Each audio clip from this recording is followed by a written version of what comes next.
श्री परमात्मने नमः। अथ तृतीयो अध्यायः।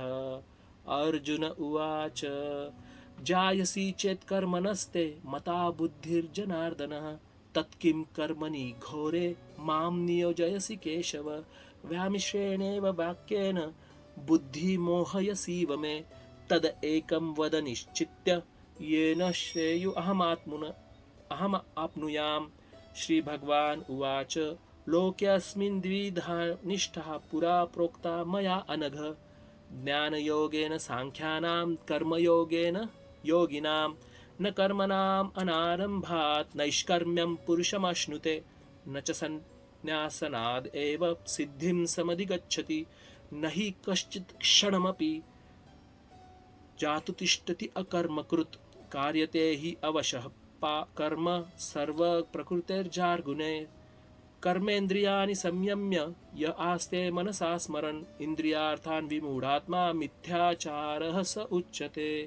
यस्त्वेन्द्रियाणि मनसः नियम्य आरभते अर्जुन कर्मेन्द्रियैः कर्मयोगम् असक्तः स विशिष्यते।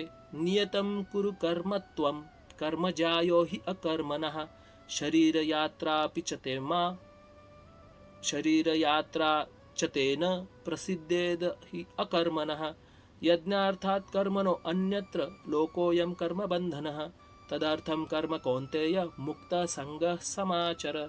सह यज्ञः प्रजा सृष्ट्वा पुरोवाच प्रजापतिः अनेन प्रसविष्यध्व एष वो अस्त्विष्टकामधुक् देवान् भावयतानेन ते देवा भावयन्तु वः परस्परं भावयन्तः श्रेय परमवाप्सत। इष्टान् भोगान् हि वो देवा दास्यन्ते यज्ञभावितः तदैतान् प्रदायेभ्यो यो भुङ्क्ते स्तेन एव सः। यज्ञशिष्टाशिनः सन्तो मुच्यन्ते सर्वकिल्बिषैः भुञ्जन्ते तु अघं पापा ये पचन्ति आत्मकारणात् अन्नाद् भवन्ति भूतानि पर्जन्यात् अन्नसम्भव यज्ञाद् भवन्ति पर्जन्य यज्ञकर्म समुद्भवः यज्ञाद् भवति पर्जन्यः यज्ञः कर्म समुद्भव। कर्म ब्रह्मोद्भवं विद्धि ब्रह्मा अक्षरसमुद्भवं तस्मात् सर्वगतं ब्रह्म नित्यं यज्ञे प्रतिष्ठितम् एवं प्रवर्तितं चक्रं न अनुवर्तयति यतिह य अघायुर् इंद्रिय आरामो मोघं पार्थ स जीवति यस्त्वात् स्मरतिरेव स्याद् आत्मतृप्तश्च मानवः आत्मन्नैव च सन्तुष्टः तस्य कार्यं न विद्यते नैव तस्य कृतेनार्थो नाकृतेनेह कश्चनः न चास्य सर्वभूतेषु कश्चिद् अर्थं व्यपाश्रयः तस्माद् असक्तः सततं कार्यं कर्म समाचरः असक्तो हि अचरन् कर्म परम आप्नोति पुरुषः कर्मणैव हि संसिद्धि आस्थितः जनकादयः लोकं संग्रहम् एवापि सम्पश्यन् कर्तुम् अर्हसि यद्यद् आचरति श्रेष्ठस्तत्तत् एवैतरो जनः स यत् प्रमाणं कुरुते लोकस्तद् अनुवर्तते न मे पार्थास्ति कर्तव्यं त्रिषु लोकेषु किंचन नानावाप्तमवाप्तव्यं वर्त एव च कर्मणि यदि हि अहं न वर्तेयं जातु कर्मण्य अतन्द्रितः मम वर्त्मानुवर्तन्ते मनुष्यः पार्थ सर्वशः उत्सिदेयुरिमे लोका न कुर्यां कर्म चेदहं संकरस्य च कर्ता स्याम् उपहन्यामि माः प्रजाः सक्तः कर्मण्या विद्वांसो यथा कुर्वन्ति भारतः कुर्यात् द्वांस्तथा सक्तः चिकीर्षु लोकसंग्रहं न बुद्धिभेदं जनयेत् अज्ञानां कर्मसंगिनां जोषयेत् सर्वकर्माणि विद्वान् युक्तः समाचरन् प्रकृतेः क्रियमाणानि गुणैः कर्माणि सर्वशः अहंकार विमूढात्मा कर्ता अहम् इति मन्यते तत्त्ववित्तु महाबाहो गुणकर्मविभागयोः गुणागुणेषु वर्तन्त इति मत्वा न सज्जते। प्रकृतेर्गुणसम्मूढः सज्जन्ते गुणकर्मसु तान् कृत्स्नं विदो मन्दान् कृत्स्नं वित् न विचालयेत्।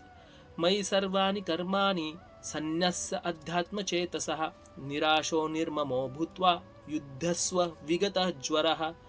ये मे मतमिदं नित्यम् अनुतिष्ठन्ति मानवः श्रद्धावन्तो अनुसूयन्तो मुच्यन्ते तेभिः कर्मभिः। ये तु वेदत् अभिसूयन्तो नानुतिष्ठन्ति मे मतं सर्वज्ञानविमूढांस्तां विद्धि नष्टान् अचेतसः। सदृशं चेष्टते स्वस्य प्रकृतेर्ज्ञानवानपि प्रकृतिं यान्ति भूतानि निग्रह किं करिष्यति। इन्द्रियस्येन्द्रियार्थ्यार्थे रागे द्वैषो व्यवस्थितौ तयोर्न वशमागच्छेत् हि अस्य परिपन्थिनौ। श्रेयान् स्वधर्मो विगुणः परधर्मात् स्वनुष्ठितात् स्वधर्मे निधनं श्रेयः परधर्मो भयावह। अर्जुन उवाच अतः केन प्रयुक्तोऽयं पापं चरति पुरुषः अन इच्छन् अपि वार्ष्णेय बलाद् इव नियोजितः। श्रीभगवान् उवाच काम एष क्रोध एष रजोगुणसमुद्भव महाशनो महापाप्मा विद्धि एनम् इह वैरिणाम्। धूमेनाव्रियते वह्निरादर्शो मलेन च यथा आदर्शो मलेन च यथो उल्बेनावृतो गर्भस्तथा तेने इदमावृतम्। आवृत्तं ज्ञानमेतेन ज्ञानिनो नित्यवैरिणा कामरूपेण कौन्तेय दुष्पुरेण अनलेन च। इन्द्रियाणि मनोबुद्धिरस्याधिष्ठानं न मुच्यते एतैर्विमोहयत्येष ज्ञानमावृत्य देहिनम्। तस्मात् त्वम् इन्द्रियाण्यादौ नियम्य भरतर्षभः पाप्मानं प्रजहि एनं ज्ञानं विज्ञानमनाशनम्। इन्द्रियाणि परन्याहुरिन्द्रियेभ्यः परं मनः मनसस्तु परा बुद्ध्यो बुद्धेः परतस्तु सः। एवं बुद्धे परं बुद्ध्वा संस्तभ्यात्मानमात्मना जहि शत्रुं महाबाहो कामरूपं दुरासदम्। ओम तत्सदिति श्रीमद्भगवद्गीतासूपनिषत्सु ब्रह्मविद्यायां योगशास्त्रे श्रीकृष्णार्जुनसंवादे कर्मयोगो नाम तृतीयोऽध्यायः।